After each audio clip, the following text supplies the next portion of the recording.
into the deep again, and just enough gives Moeen Ali England's fastest 50 in T20 internationals. 16 balls and he moves to 52. Just helped into the short side. Oh, you cannot miss there to Moeen Ali. Moeen Ali is one of the world's most decorated players, a role model to Muslims everywhere. Coming from a family of cricketers, he's been a role model to millions of Muslims all over the world, and he still is today. He's played for England, he's played county cricket, one-day cricket, and still smashing it up in the franchise leagues. Moeen Ali really is one of the world's greatest players, and I'm so excited to welcome him to my podcast.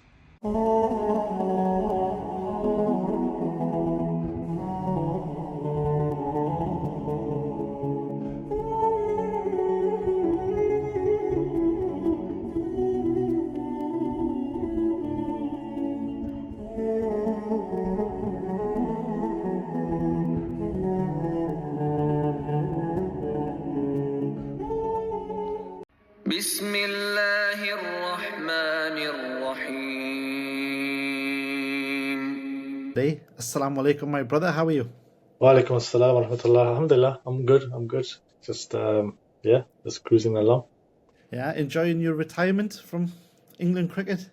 Yeah, it's been good. Obviously, miss it a little bit, but it's natural, I guess. But yeah, I'm enjoying my time, more time with the family, and I'm still playing franchise leagues and stuff, so it's pretty cool, actually. Yeah, man. I wanted to start from the start with yourself. So, your grandfather from Kashmir came over, and I know he married a white lady, right? Betty. Yeah. I've done my research.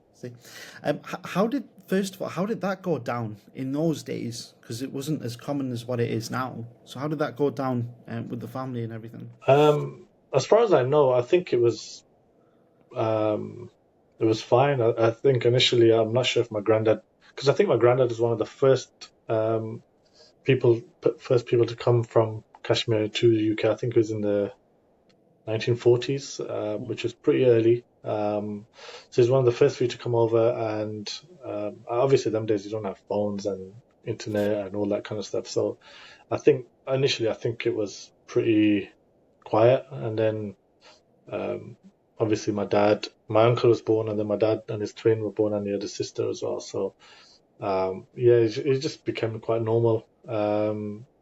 And then they had separated, and then I think life was quite tough for my dad and his brothers and stuff. Yeah. Yeah. And did he, when you were born, was your dad an avid cricket fan? And was he a supporter of Pakistan, I'm assuming, at the time? Yeah, my dad was a huge cricket fan. My dad actually then, when he was born, he went to Pakistan for 8 years. So his first 8 years he was raised in Pakistan. So his English and stuff was not great at all. He didn't really know any English. But obviously his mother spoke English and stuff like that, but his accent, even to this day, it's a South Asian sort of accent, Pakistani kind of accent. He was a massive cricket fan, but the family, obviously at them days, it was like seen as a bit of a waste of time. He just bats and balls and wasting time playing cricket when he needed to work and earn a living. Yeah, that generation lost so many opportunities, and they almost didn't even have an opportunity to dream or to pursue any of their dreams. And our generation is so lucky. Sometimes I pull my friends' ears, when I see them being rude to their parents or whatever. I'm like, you don't realize what these people have sacrificed for us to be able to even think about what we want to do. For them, they didn't have a choice. They literally just had to work. And they came over at such young ages as well, didn't they? My dad and his brother used to hide and go and play cricket. So they'd have to hide their cricket stuff, whatever they had. They had to go and hide it and go and play, and nobody was allowed to know. So it was that sort of upbringing, and they loved the game. The passion for the game was unbelievable. And I think my dad, when me and my brothers were growing up, and my two cousins, it was like, no, we're going to give them every opportunity to play. And Yeah, because your cousin Kabir Ali, right? He made it to the England team as well. He made it before you. So your dad influenced you into cricket, and then your cousin as well, like seeing him make it before. What's the age gap? I can't, because I know he was a few So years. I think he's 6 years older than me, Kabir, and my brother Kadir Ali played for England A team, and he played many first class games for Worcester and Gloucester, and Leicester. He's 4 years older than me. Then there's my younger brother Omar, who he also played a lot of second team stuff, and my cousin Atif. So we had my dad and his brother actually have done amazingly well to have 3 professionals out of 5. That's a close one, and give me.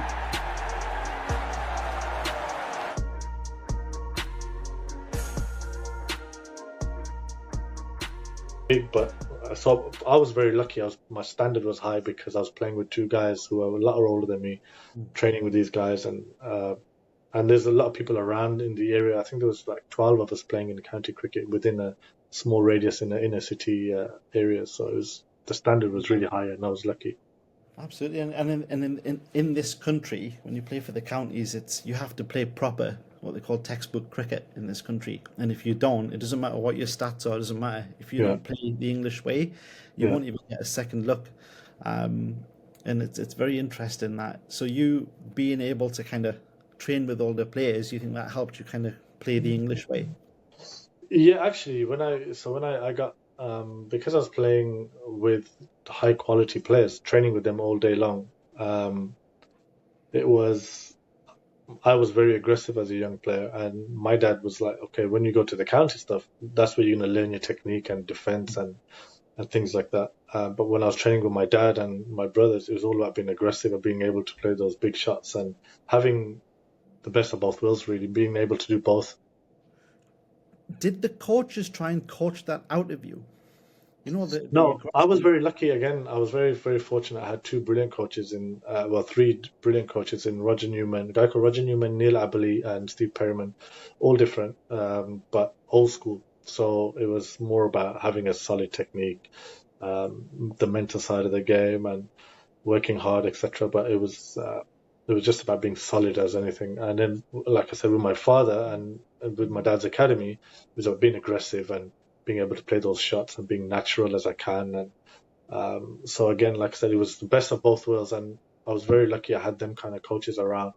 It was never about being textbook as such. It was just being able to understand my game. Yeah. I was speaking to my brother the other day, and we were speaking about how your game is so much more suited to England's style of play now. Yeah. The way they're so aggressive. So when you were in your prime, like let's say a few years ago, coming into that style would have been so much better for you as a player. 100%, I agree.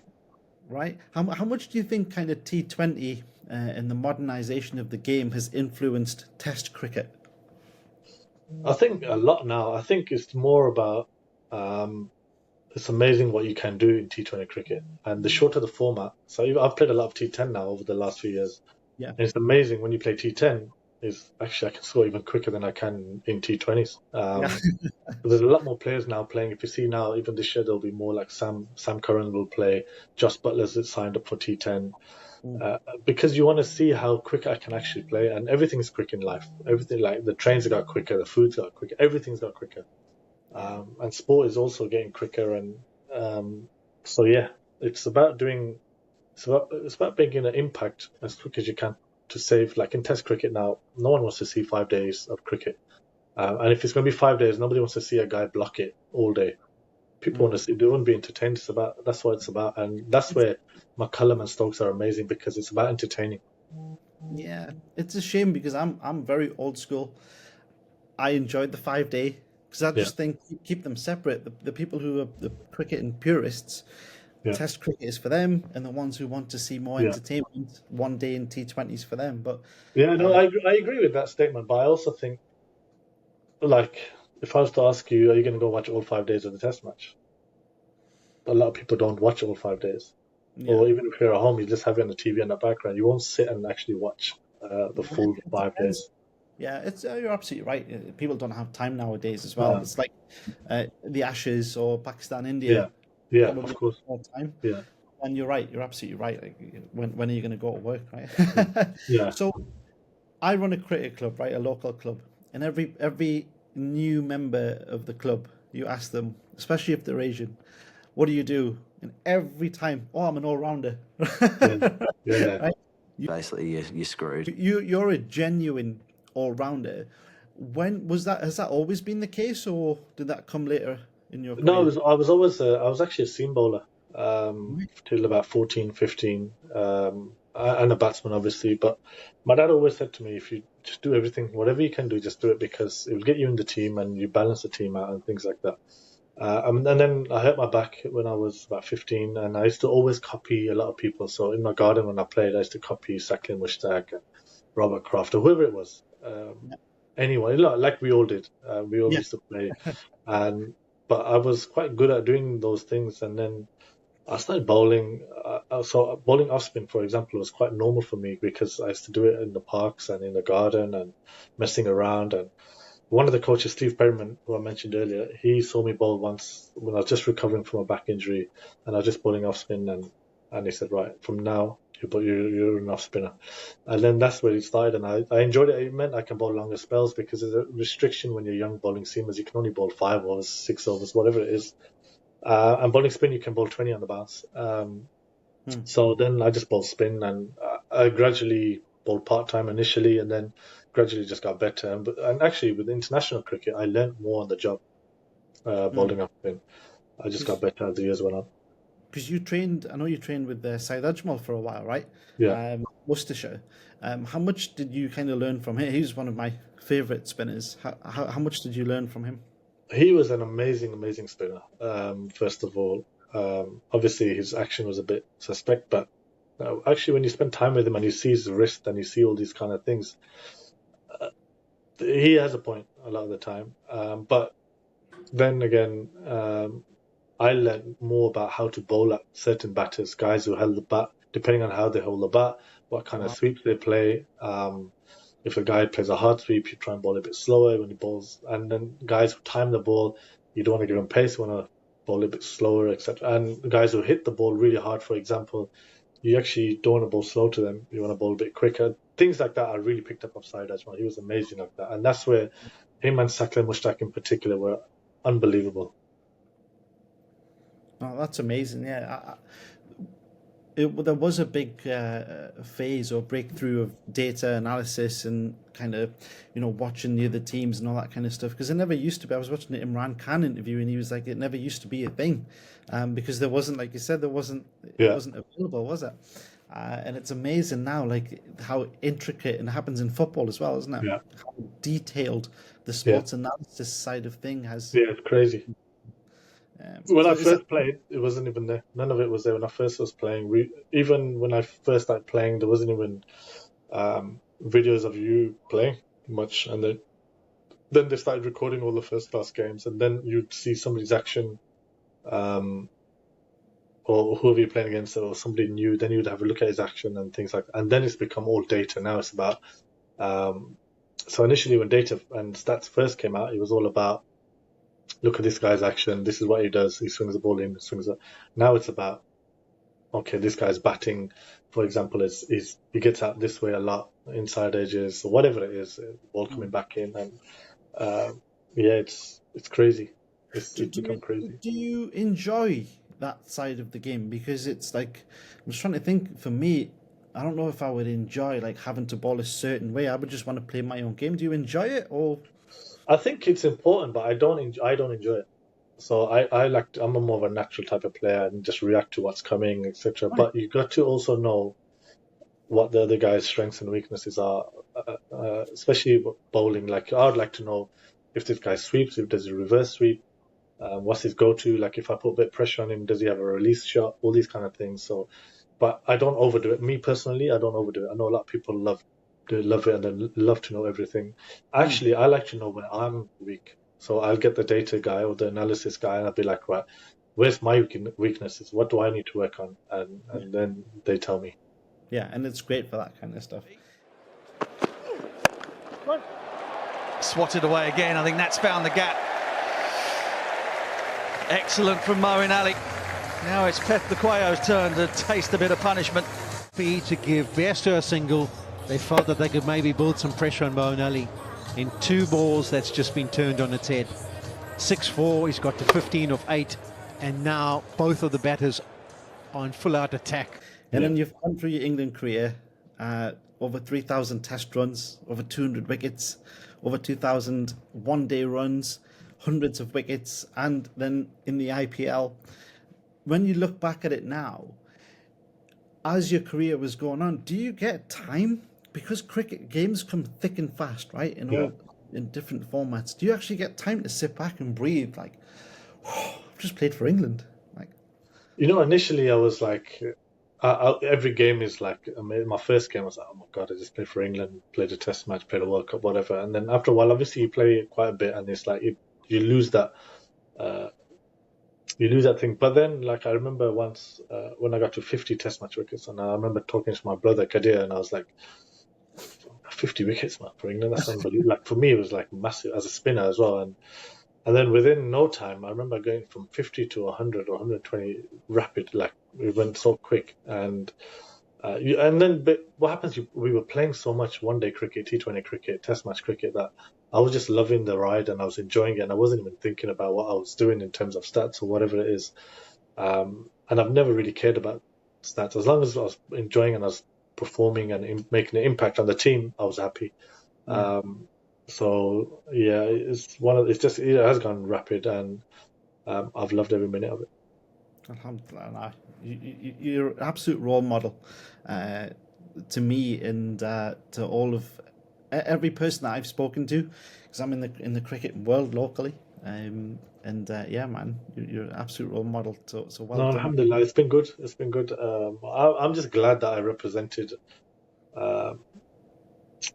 England, first of all, but mainly represented I wouldn't say just a group of people, but I know there's people, either Pakistani, in the South Asian, Pakistani in particular, Muslims on top of that, and it's been it's been tough, but I've enjoyed it. It's been tough on the family more than anything. I think sometimes people like yourself might not even realise the impact, because when I was growing up, I played county. I went all the way up into Durham Academy level, and we always felt, and not just me, like so many friends of mine that have gone to high levels, we definitely felt like, oh, we're Asian, we're not going to get a second look, we're not going to get in the team, because there is racism in cricket, and that's been proven. An investigation by a top English cricket team into alleged racism in the club has exonerated an alleged abuser after judging that the term "Paki" is just ordinary banter.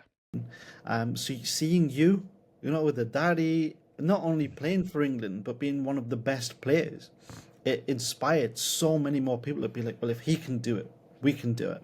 Yeah. So no, you're an absolute inspiration. I wanted to ask, once you've became a superstar and you're growing at the same time, right? You're getting older and you're starting to then learn about life, and you're starting to look around you in things like geopolitics and war, and all these things are going on around you. You may be starting to learn more about Islam and your deen, and it's becoming closer. Do you then feel caged? Did you feel caged in that time to think, I want to speak about these things, but then I'm scared of what might happen? I would say initially, I remember being 13, 14, 15, around that age, playing and traveling on the bus, and I was always a deep thinker. So one thing I always is a deep thinker. I might be messing around at the time, or I might be doing with my friends, or whatever it was. That's a normal teenage kid. But when I was on my own, or was looking outside or pondering, I would always think, why we're here. And I do a lot of people watching. So I don't know if where you just sit and you just watch a lot of people go by, and I always think, why are we here? So that was like, there must be a reason. I'm not here. I wasn't born to play cricket. And initially, everything was cricket for me. It was like my day, and I used to wake up, just live, breathe, sleep cricket, whatever it is. And I used to always think, why are we here? Like, there must be a reason. And then I would forget about it, go on my ways again. That's the thing. The time would come up, like, why? There's a reason for it. And then I started questioning a lot more people and things, and I wanted to know why we're here.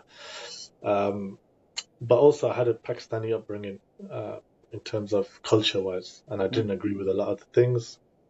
So then we'll come back to that bit. But in terms of being caged, I remember, I think 2014 I was playing against India and I wore the wristbands of Palestine. And obviously now I'm starting to read a lot more about what's happening in Palestine at that time, Gaza in particular. And I remember just buying the wristbands like people do, put them on, and I was playing. And then all of a sudden there's like this big news that, what are you doing with the wristbands? And I wore it in training. No one said anything.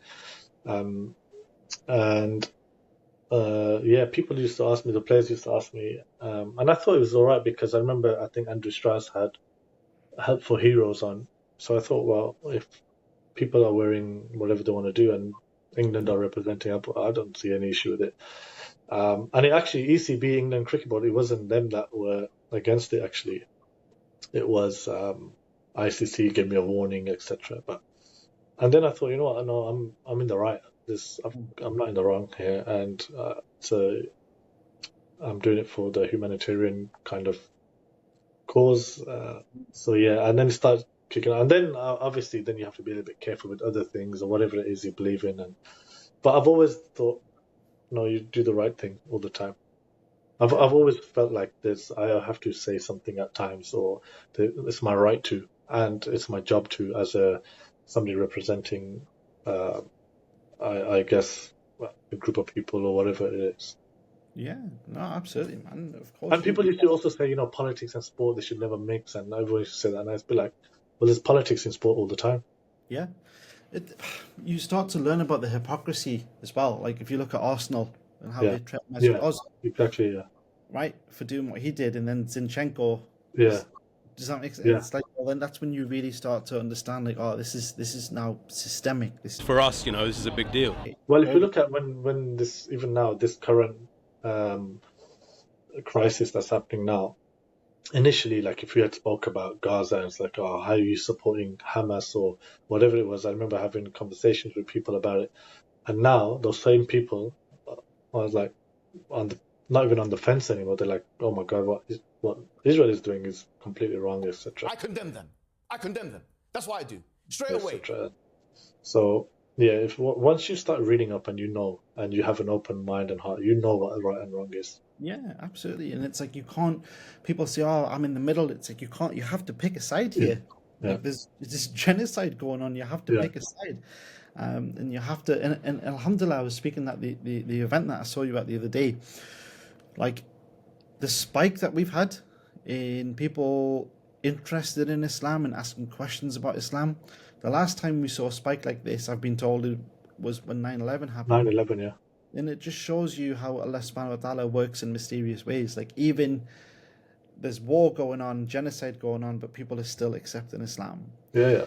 And there was a sister that accepted Islam with me a few weeks ago. And I said to her, look at how many people are against Islam in the media, politicians, far-right groups. I said, but Islam is still here and it's still growing. I said, how is it the only religion out of all of them that's still growing, it's still here, and we care and we practice our religion and we stick to it as best we can? Why is that? And that was it for her. And she was like, yeah. And then that's true. And if you look at the people that are reverting to Islam, majority are women. Yes. I think it's like a 75% or 70% are women. So if it's oppressive, and if it's all doing, why is that the case? That in itself, and the more they try and extinguish the light of Allah or Islam, they can't. Allah will give it more light, and there's more. They can never do it. Yeah, they plan and Allah plans, and Allah is the best plan. And it's funny because I was saying to people, I was like, the Muslim men complain that they're oppressed, not the women. Because I have it a lot. And one lady accepted Islam on that. I was like, you work your 9 to 5, Monday to Friday. You get 3-4 weeks holidays a year. You marry a Muslim man or you become a Muslim, that's gone. You're in the house if you want to be. Yeah. If you want to work, that's fine. But he's providing, he's protecting, that's his job, it's his duty, and you've got all of your rights to protect you. And that was it. And she was like, oh my God, like, I didn't know. And she accepted Islam. I wanted to ask, when you started then practicing Islam, obviously you've learned about it over the years, you must have had many questions from fellow players. Yeah. Did you get an opportunity to give da'wah to I remember initially, because I was it was a quick change of lifestyle. So I went from doing what I was doing, and I don't want to obviously talk too much about that, but it was far away from Islam, and then to all of a sudden changing overnight almost. And there was a bit of a build up to it. There was a couple of guys I was talking to who were giving me dawah. One was a Reva brother, and one was a brother that we used to play cricket with actually. And he was, so I had one brother telling me about the Tawheed of Allah, the oneness of Allah, and then the other one was telling me about the Prophet, the Sahaba, and the stories. So both were like amazing for me. And so yeah, they were. And then when I was changing, I remember going in and everyone's like, "Oh, what's going on with you? Why are you like?" And then they asked questions, but I did not have a lot of the answers, to be honest with you, because obviously I was uneducated, and but I knew also that what I'm following is right. So then I had to like educate myself, and I think that's one thing as Muslims we really, really need to do is educate ourselves. And why do you actually believe in what you believe in? Why do you believe in Allah? Why do you believe in the process? And there's got to be some facts behind it, or objective reasoning, etc. So yeah, that was, and then I brushed up on that, and then, but I remember when I had a question or somebody asked me a question, I'll be like, trying to get an answer and stuff. And then like if you're watching Islam channels or Islamic talks on YouTube, and this was when YouTube was like starting to. I remember download stuff on LimeWire and stuff. And this is when it all started. And like whatever question I had, I promise you, like the answer would come either in front of me some way or the other, either in a book or on TV or when I was download. And then then I would like try and memorize and do more research and stuff. So one thing I did do, Alhamdulilah, I did a lot of research, and I tried to understand as much as I could of what I needed to know.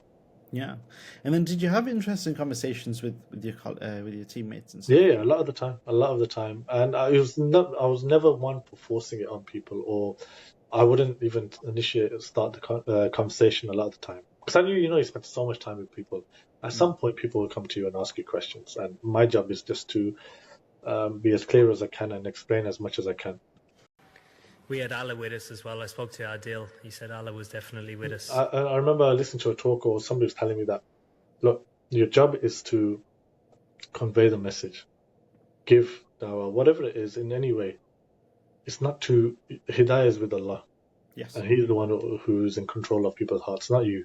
So you just try and give in the best, beautiful way, whatever way is possible, and that's it. And sometimes you fall short and stuff, but yeah, it's important. Dawah, I always use the analogy of a football team.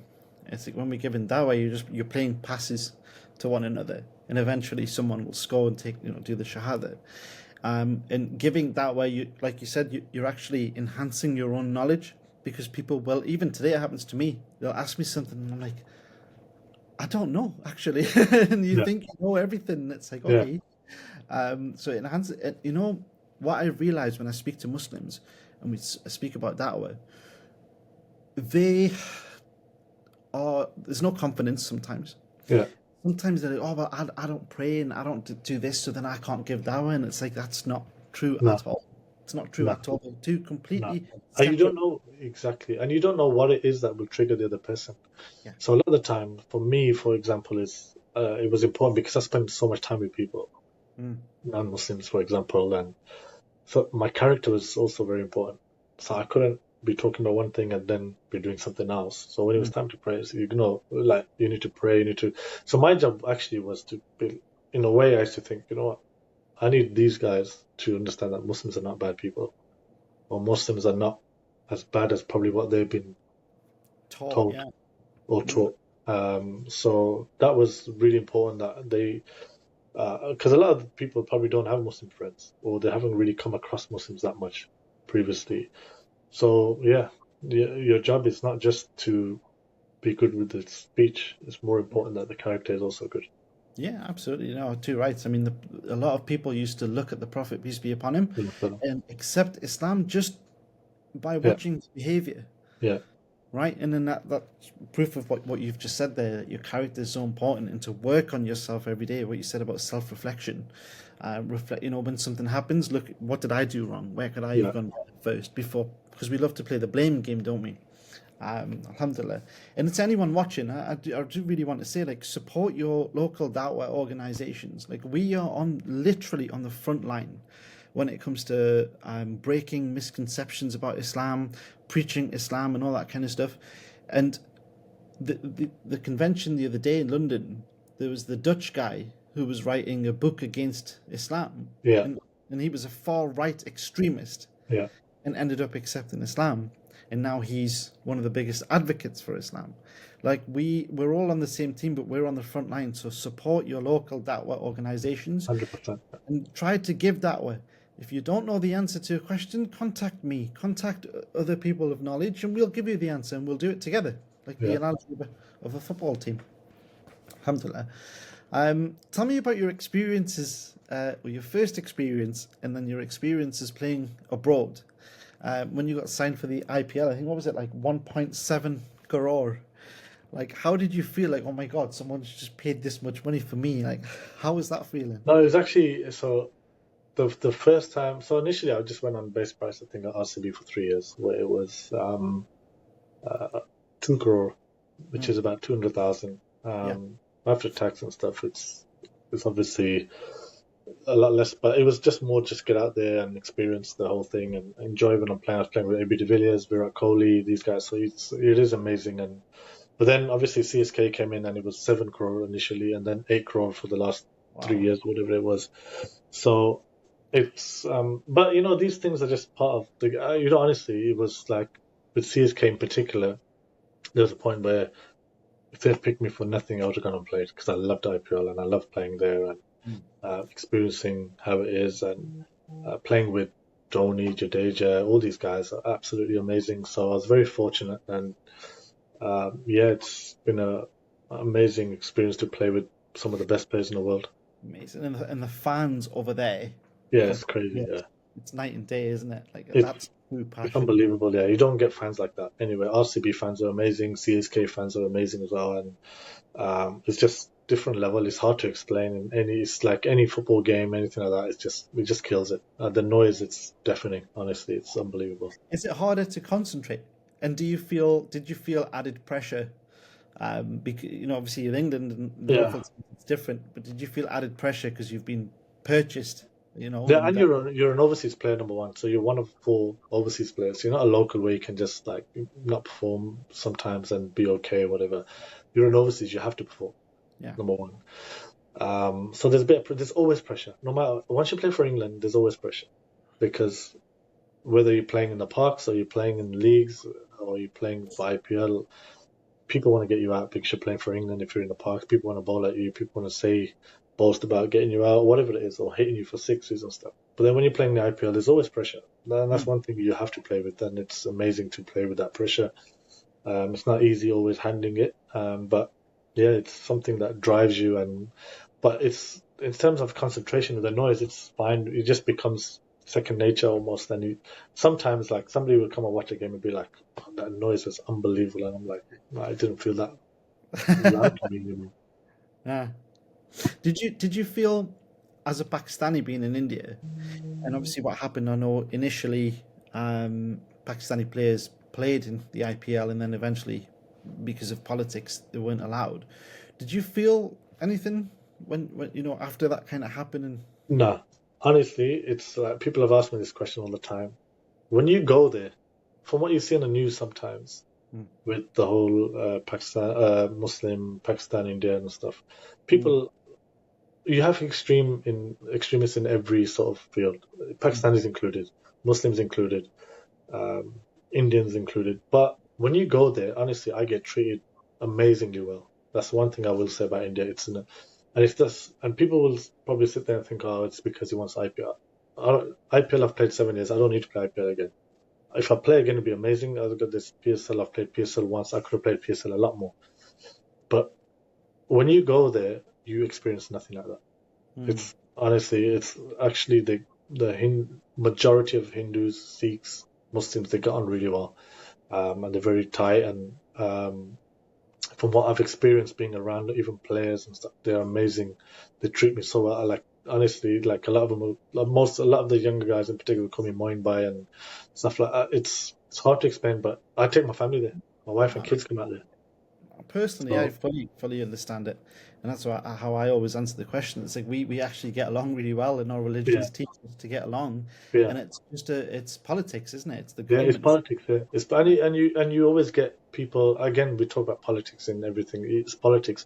We also sometimes, as Pakistanis in particular, we get told Indians. There's a lot of Muslims in India. There's probably a lot more. Actually, there's a lot more Muslims in India than there is in Pakistan, but we also have this concept or perception that it's, you won't get treated well there and stuff. I mean, getting a visa is very hard. So there is, because I've got Pakistani background, so there is a bit of that. But when you're there, honestly, you experience it's all, a lot of it is, and they love cricket. So one thing about Indian people, wherever they come from, they absolutely love cricket and they appreciate good cricket. And guys giving all for the team and stuff like that. So, of course, you get some absolute clowns and idiots and stuff like that. But that's with everything, to be honest. Yeah, that's everywhere you go, isn't it? Yeah. It's such a shame. And again, this is something I always teach people. I'm like, it's systemic. It comes from the governments. They don't want India, Pakistan, Bangladesh to get along. No. And another thing is actually a lot of the players told me this. So like I speak to a lot of high profile players who've been there. They're the same people, and they will say so. And Hindu players will say we're the same people, which it's just a line that separate. And actually they are. Yeah. So it's a line that separates them and politics and all that, but they're the same people. Yeah. I remember when the last issue happened between India and Pakistan, and a lot of the Indian players were wearing the hats in support of the Indian army, and then it later came out that it was the government that was putting pressure on the celebrities, the Bollywood actors, actresses, and the cricket players to wear those hats and to become patriots, because the rise of the Hindutva movement and the RSS, which is essentially a racist government in India.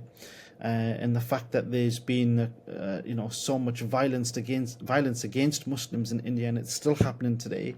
Kashmir being the best example, but all over India now, it's such a scary time.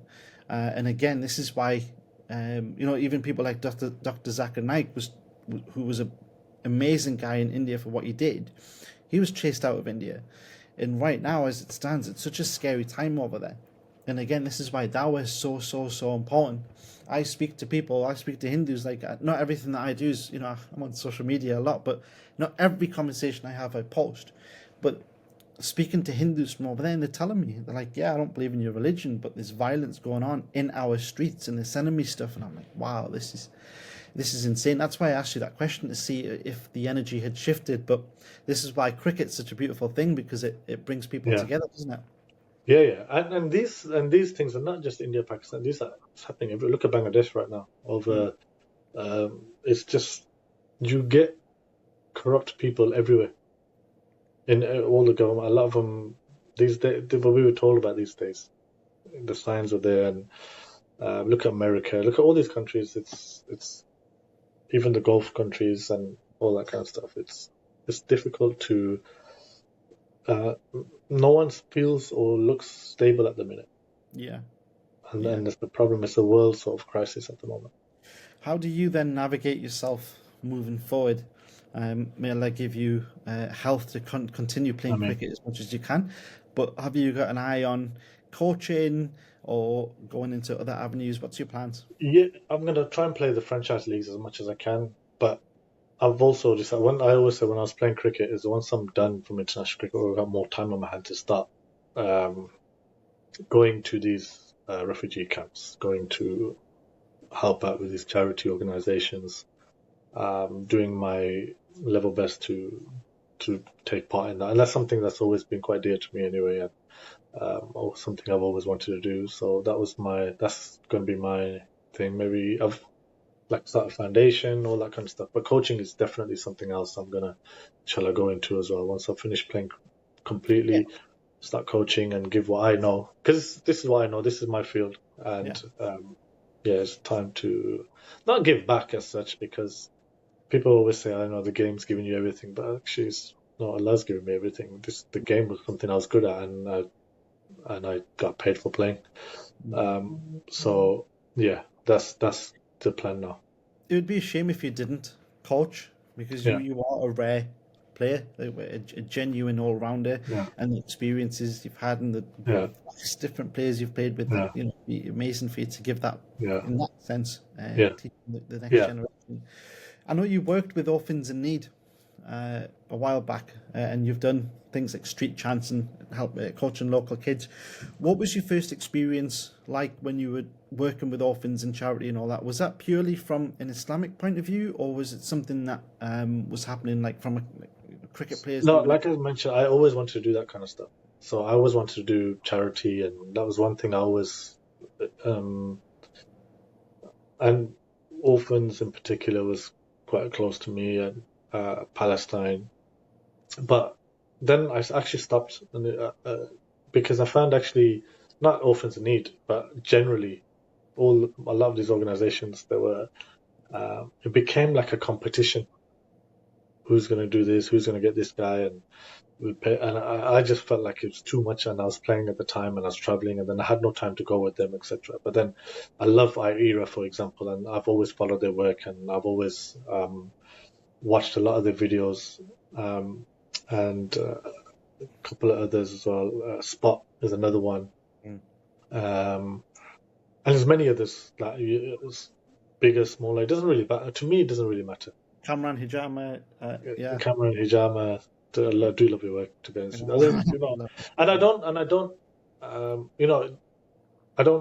I'm always, even to get this podcast, you know, it's been taking us ages to get to this.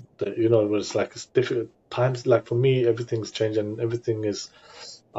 Really, my flexibility is not there in terms of time, and something comes up, and so it's quite difficult for me to do all that. And I did take a bit of a backward step, and I thought, right, and now is more the time for me to get back into that. But yeah, I do love that side of, you know, happiness comes from these kind of things. To be honest with you, because when you're playing and you're working, or whatever, it's difficult.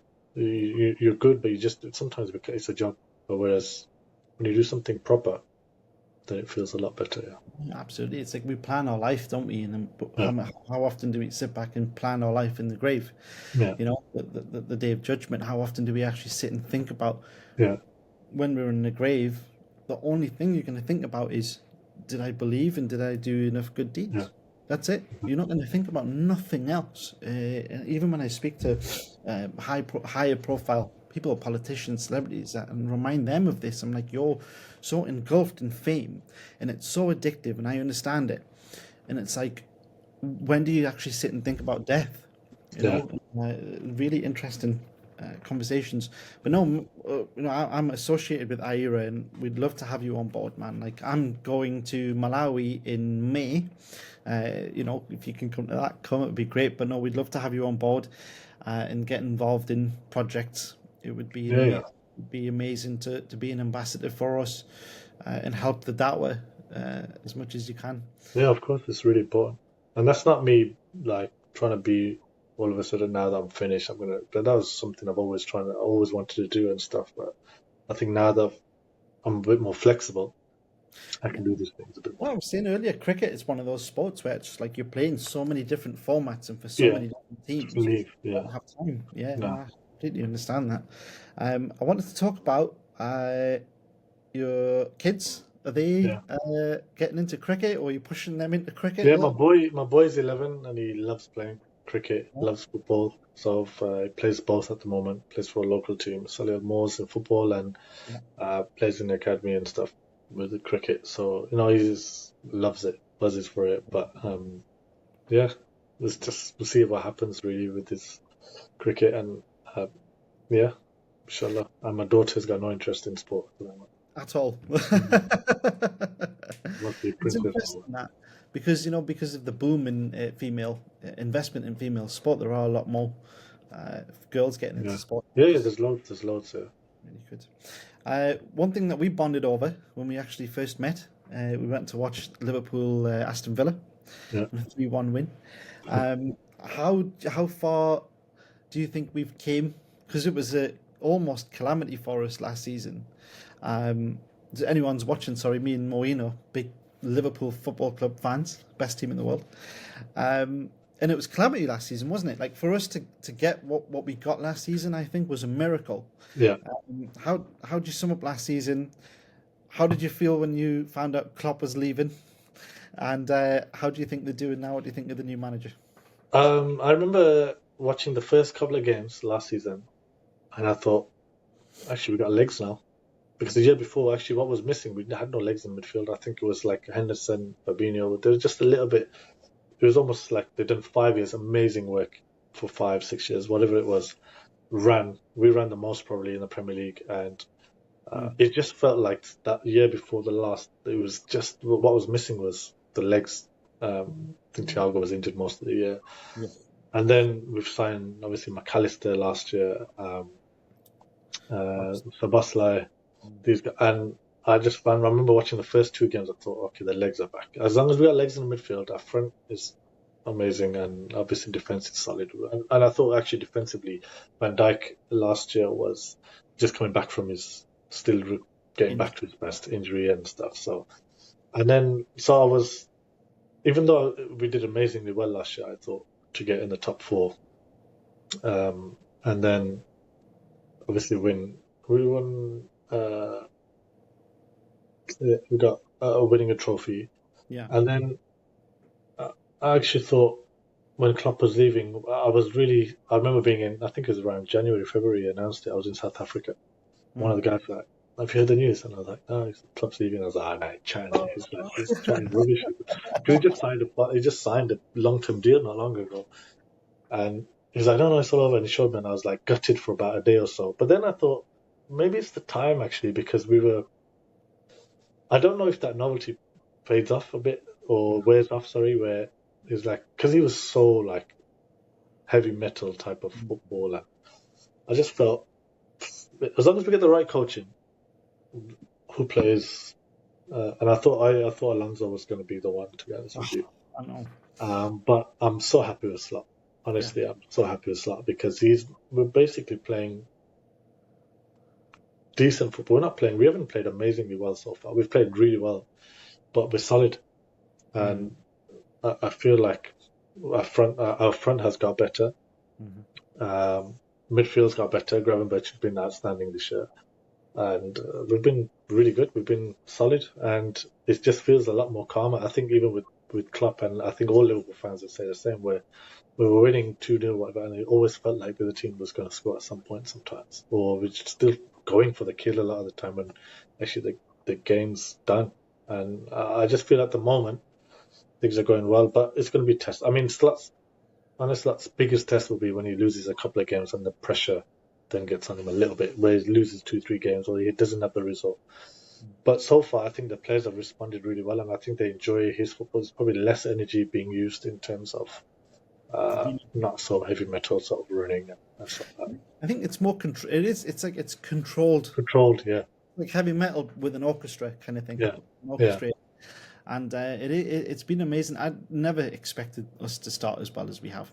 But I think what people forget about last season is the season before that season, the legs went, is that we came 2 games within.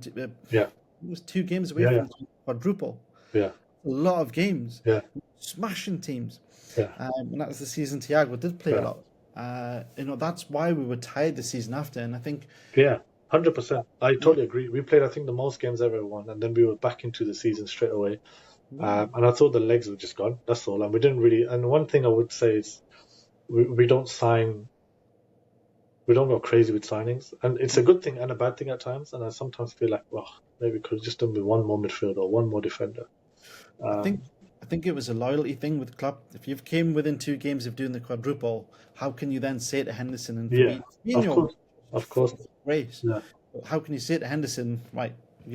So I think it was a loyalty thing, but at the same time, it's like start bringing in players. Yeah. When Henderson was brought in, it was okay. Well, Gerrard's going to retire soon. We need to start doing that.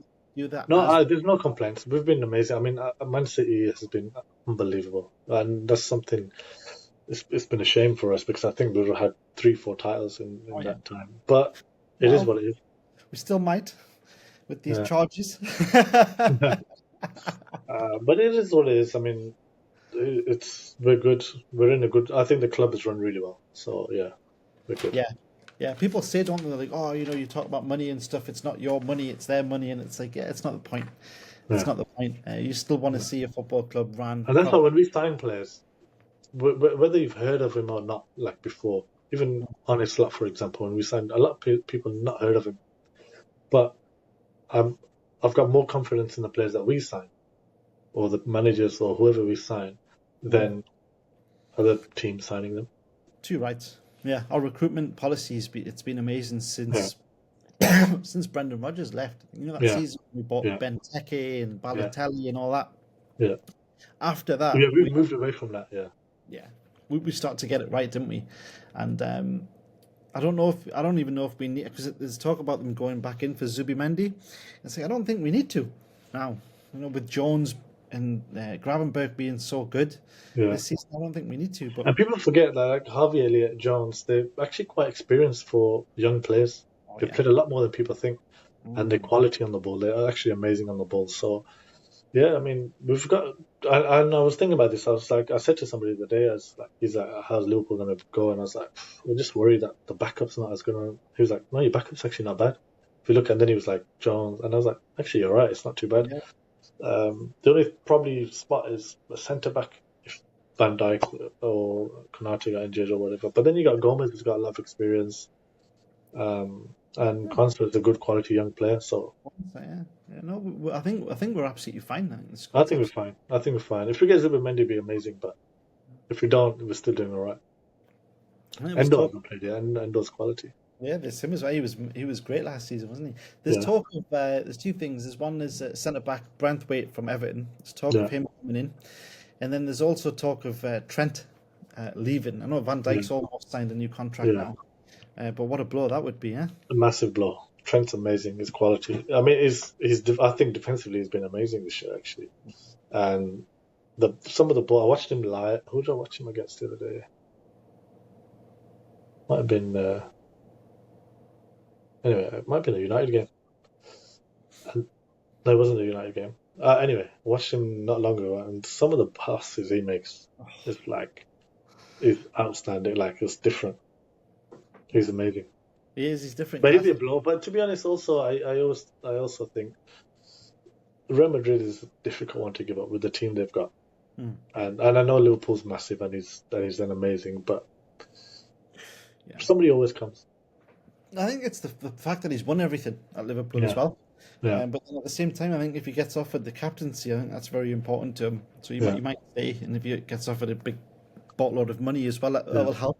But now I'd love him. I know we've got Conor Bradley in the ready to come in, but it's going to be interesting to see what happens with him. And like you spent a lot of time with, I know you've done a few things with Liverpool Football. Tell me about those experiences. What was that like? They were good. It's quality. I mean, I remember we did one not long ago, a couple of years ago, and because I did it before, and a few of the guys, Mane, Salah, these guys were there. I remember then Salah came over and gave a bit of a conversation with Salah. And then Trent, these guys were playing cricket in the back. And I was supposed to do something with Milner, Ox, and somebody else. Or it might have been just them two. But these guys were playing cricket at the back. Trent was playing cricket for ages at the back, just bowling, batting with Phillips. And it was good. I enjoy it. You did one of their heads off, didn't you? With one of them, I was watching. Yeah, I hit one and Milner, I think it was James Milner. But they're good. They actually play cricket quite well. Milner looks like he could play. Ox and Milner were good, yeah. I was shocked. Like Gary Neville and Phil Neville played. Phil Neville played for. Yeah, they played for Lancashire. Lancashire, they were actually top. There's a lot of football players that. I used to play England in the 15s with Joe Hart and Midland. Yeah.